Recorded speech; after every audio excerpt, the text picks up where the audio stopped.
Okay, so let's go to the next talk. Next talk is Dr. Kirti Punamiya, and he's going to talk the advancing IVUS, HD IVUS image interpretation and case-based discussion. Slides visible there? Yes. Okay, great. So I'm going to quickly breeze through what I've learned.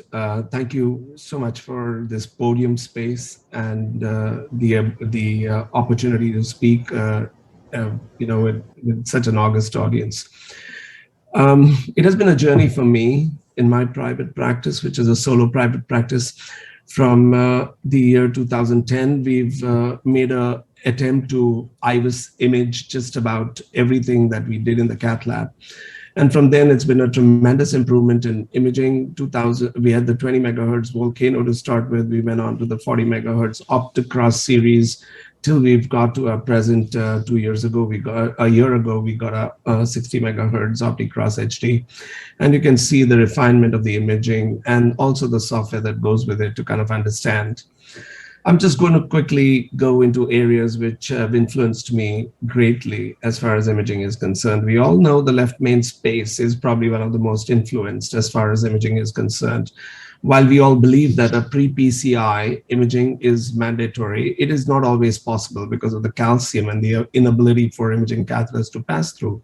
But I think it is mandatory that we should have a pre-stent imaging at least to get good sense of what we're doing and not lock ourselves into a point of no return prior to placing a stent. Then the left main can be divided into these two very basic areas, the browns and the blues, the browns being the landing zones, which tell you size and length of stent, and the blues being the core images, which talk about lesion characteristics, stent strategies, and device selections. When you get into the single stent strategy, of course, it's this one second branch in the ostium of the second branch that with the plaque burden, the distribution of plaque and its relationship to the other branch osteums adjacent, it tells us how we're going to treat it, whether we're going to involve it or not involve it in the PCI. To go into examples, this is the left main, and you can see that this lesion involves the shaft of the left main extending into the LED over a length, and the circumflex ostium on the angiography looks little involved. However, if we have to look at the IVUS images, we know that we have to go right from the ostium of the left main right onto the landing zone in the LED, which is 51 millimeters downstream and kind of considerably goes down in size. But what is important is this ostial circumflex image. And this kind of an image which shows very little plaque burden, less than 40%, and most of the plaque eccentrically placed away from the carina, is a single stent strategy for me, and I don't even wire these arteries anymore. Here is a story of how we do it. It's very important that at every stage we need to go back to imaging, because we think angiographically we're doing well, but here was a malapposition in the left main there. We had to expand it, and this particularly is an important step if we are going to consider a second, going into the second step, which is going into the branch for a provisional approach, because we would have a substrate wire if we had left these malapose struts in the left main. And of course, this is the final result. What is it essential? And I think IVUS has told us that it is essential, needs to be done systematically. The idea is to achieve a complete apposition in the main brachial artery. And here is a great example of what looked angiographically great. However, when we did an IVUS, you can see that the distal left main confluence was hardly dilated. So our port was not only not done well, but also we realized that we needed a bigger balloon to kind of go and oppose these stents in the shaft of the left main. When we get onto this calcified shelf in the left main extending into the circumflex ostium and a very calcified critical stenosis in the circumflex, I mean, we look at it, and post-rotational atherectomy, we've used a rotablator followed by a flextome and NC balloon.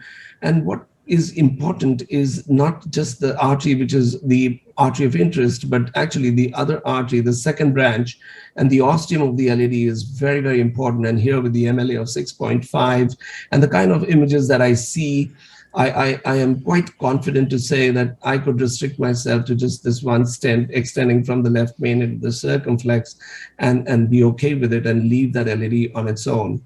So that is exactly what we do. And using these images, we can tell the length of the shaft of the left main, which helps us decide the stent length. And then we can actually go ahead and follow through with the second stents into the branch. And of course, once we've done that, this is the final result. The question always asked to me is, I mean, we got a great result. The MLAs are great, commensurate with the sizes of the stent used. 4 years later, this person, this was done in 2017 and 21, he developed new lesions in the LAD. The question is, should I have opened up the struts of the branch to facilitate my future PCI? And what we've done in 2021 is gone through those struts and easily done aorta and IVL, and then cracked those lesions and converted into what I refer to as a deferred culotte over the 4 years. And therefore, the question is, side cell recross, do I always do it? Yes, if there's flow restriction with a suboptimal result in the branch, yes, but otherwise, for a downstream PCI expected in the future, I really have my doubts, and we really have no data whether that's the right strategy or not. I would wait for a little more data to come onto, especially in the left main space. At this present time, I do not routinely open up a side strut in a provisional stent. Should we extend every left main stent to the aortoosteal end? Again, the IVUS is actually instrumental in telling us this. In this case, of course, this left main looks great, the ostium is great, and we don't need to come back to the ostium in this artery. But in this in this lesion, of course, the left main ostium is rather involved, and here you would have to extend your struts back into the ostium and a little outside probably. Whereas in a left main, which is very short, sometimes we have no choice with the plaque coming into the confluence zone. I think we have no choice but to extend it to the ostium. And so these are those images which kind of make you, which give you the comfort to kind of conclude a procedure with good sense of what's happening rather than just an approximation. So I think these are two important points. One thing I'd like to make is in the large left main, which is more than 6 millimeters, it is not always necessary to come back to the lumen of 6 millimeters. You can stop short at a lumen which is 5 millimeters or 5.5, and that's good enough. And if there's no plaque at all in the left main, then I think just an ostial location of the LAD or a circumflex stent will work in a roomy left main. But what happens when you're looking for these left mains in the post-PCI imaging? I think that's where I think everything changes. We look at the edge for plaque burden, dissection, and appositions. But what is important is those blue images down there, which talk about the areas, the minimal stent area, the residual plaque burden, and the tissue prolapse, defining whether we've undersized or correctly sized and expanded those stents to optimal. This is just a brief for every one of us to remember in the cath lab as to when we use a 4.0 stent, we need to get it to 12.5. But that never really happens in the ideal world. When you put a stent in, which is 4.0, it never gets to 12.5 millimeters square, and you might have to go to larger balloons to get to that point. And when you look at Kang's data, which is actually the pivotal trial for me as far as image guidance in left main PCI, my interpretation is that if you want to get great results, you need to put a 3 millimeter stent in the circumflex, a 3.5 at least in the LAD, a 4 or 4.5 in the left main, and expand it completely. And that's when you're going to get a great result. This 80-year-old who had a calcified lesion in the ostium of the circumflex extending into the proximal circumflex with an angle which is around 70 and a long lesion in the circumflex. I thought rotational atherectomy followed by a balloon dilatation of flextome or NC, and then a single stent from left main to LAD. After the rotablator, we pulled back an IVUS from the LAD and the circumflex and see the story. When a circumflex ostium looks like this, with an eccentric calcified lesion facing the other side, and there's tissue at the carina or the divider, then you know that if you're going to even take a 3.0 balloon, you're going to push it in. And then if the LAD ostium is already compromised, in calcified lesions particularly, for me, this becomes a 1-1-1, and this became a planned 2-stent strategy from a single stent, and that's important. So these decisions based on IVUS, the finding of the ostium of the second branch based on the plaque burden, based on the MLAs that are there, the plaque, the distribution of the plaque, are all important in deciding a single stent strategy. I just want to get onto a space which is the two areas that we are most vulnerable to erring is the right ostium and the circumflex ostium. This is a case which is a 10-year post-transplant, 61-year-old unstable angina, calcified mid-RCA, extending right up to the proximal end. The operator did a rotational atherectomy, followed it with a Guidezilla-supported two-stent strategy, two long stents, and the proximal stent was extended all the way to the ostium, and this was the final result. He did not use imaging at that time. And this is a recurrence of symptoms in 1 year, and 3 years later, last 2 weeks ago, we did an angiogram on this gentleman and we've got an ostial recurrence. So why did this really happen? We did an ALCA with a 60-60 with a saline infusion, did not go, we changed it to contrast, and yes, readily went in. We did a few runs, got a lumen to get an IVUS catheter in. And I think once we had this, so what did the IVUS tell me? Just to put things into perspective, at this present time, the stent shadows are right to that point there. The ostium of the artery is right here. And when we look at our images, we can see that it's a very well expanded stent as we go down into this artery. But as you come towards the edge of the stent, you can see the cross-sectional areas going down to the point that the edge of the stent is actually just 2.9 millimeters square. And why did this happen? And there's this eccentric plaque, which is the plaque from injury, which is in the geographical miss. So my take on this is that this was a stent deformation caused right at the index procedure with guide catheter trauma and not realizing it. And of course, there's been a geographical miss because some of the struts have been pushed into overlapping each other. There's a deformation and you expose an area which you've injured. And I think this is important. And we corrected it with a 3.5 Wolverine and expanded a stent. And what we do now is keep our guide catheter away and take these 120 centimeter diagnostic catheters, 5 French or sometimes 4 Frenches, into the arteries to take the final picture.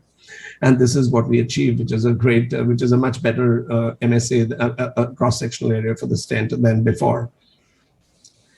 In my own practice, this is a case when I go back and I wonder, have I done something like this as well? And yes, of course, this is from 4 or 5 years ago, where this very calcified tortuous artery, we did a rotational atherectomy, did exactly what the other operator had done, Guidezilla assisted stents, 3 stents all the way to the ostium, 4 proximally, and we thought that we'd have done an excellent job. And when we looked at the IVUS, you can see the IVUS, we were so taken aback by the cross-sectional area that what we forgot to look at was the actual EL and the entire artery in perspective, thereby just ignoring the residual plaque burden or putting into perspective the deformation that is missed here.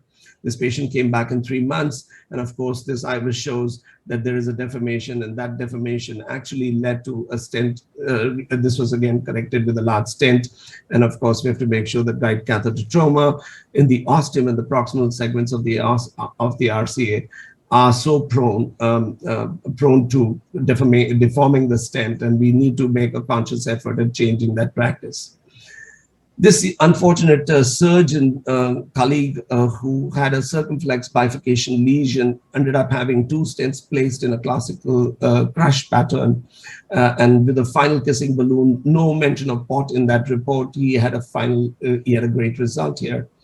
10 months later, it failed and came back with this recurrence in the OM, which is a rather significant with reduction of flow, persistent pain. This is just a cartoon which represents what was done. And a post laser, we got some flow into both those arteries, allowing us to image. And when we image, this is a pullback from the circumflex back, and this is from the OM back into the proximal circumflex. And when you look at it, you realize that in the OM, the residual plaque burden at the edge was rather high, and this would have easily been extended a little further on to get a better stent size.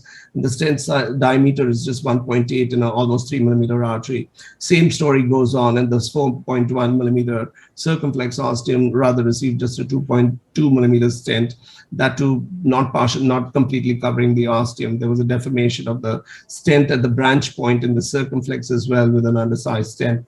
So just everything that is going to spell a failure. When we look at a LAD to the left main pullback, you realize that there's this soft plaque which has actually grown in very, all across this to a lumen which is narrowed, which extends into the ostium with an MLA of 3.5. And when such a plaque burden is opposed with an OM, which is around this way, and you have carinal tissue as well, then you know that you are going to compromise it. So let's see what happens. We put in a drug-eluting balloon in the circumflex. We did a Wolverine and a trio at a high pressure to get a good expansion of this segment over here.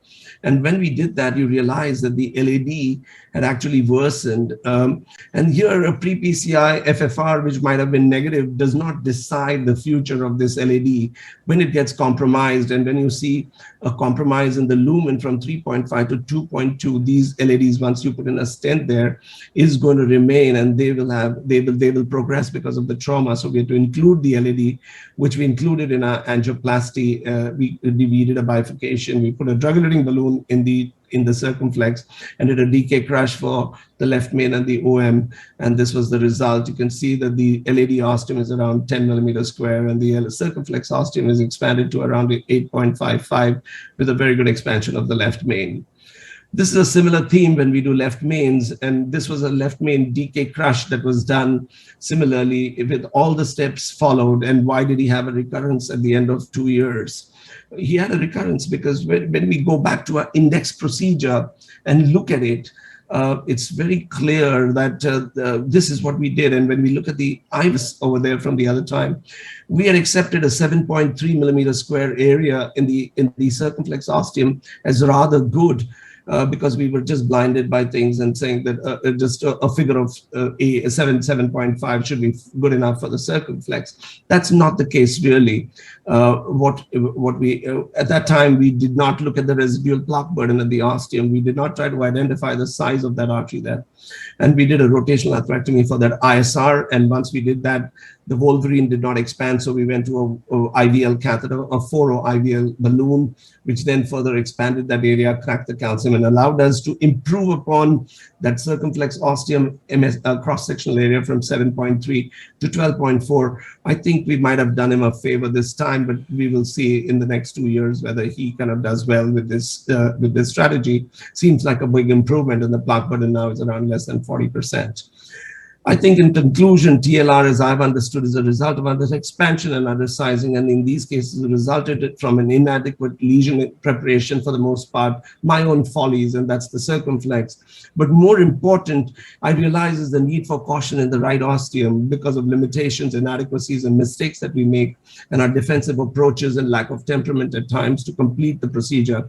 I think we need to deep dive into why all this happens, and hopefully we will attempt to make better results out of these cases. Thank you. Thank you very much. Those are really, really, really great and educational cases.